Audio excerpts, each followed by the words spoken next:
বড় বড় স্টেশনগুলোতে এখন থেকে আর এইভাবে লম্বা লাইন দিয়ে টিকিট কাটার কোনো প্রয়োজন নেই। আপনি প্রথমেই এইরকম এটিভিএমে যাবেন, তারপর এখানে অল আদার্স স্টেশনে ক্লিক করবেন, তারপর আপনি যেই স্টেশনে যেতে চান ওই স্টেশনের নামটি এখানে টিপবেন। তারপর দেখবেন এখানে সিরিয়ালে আপনার ওই স্টেশনের নামটা আসবে। যেমন আমি কুমারঘাট যাবো, তো কুমারঘাট সিলেক্ট করলাম। তারপর এখানে আপনি মানে কয়জন যাবেন ওটাও আপনি সিলেক্ট করতে পারেন। হ্যাঁ, সিলেক্ট করার পর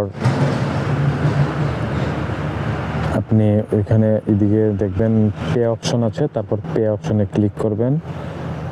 পে অপশনে ক্লিক করার পর এখানে ইউপিআই কিউআর কোড ওটা সিলেক্ট করবেন। তারপর এখানে কিউআর কোড চলে আসবে।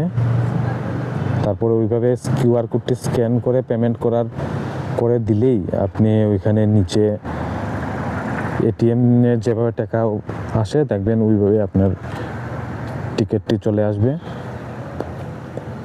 এই দেখুন এখানে টিকিট চলে এসেছে। আর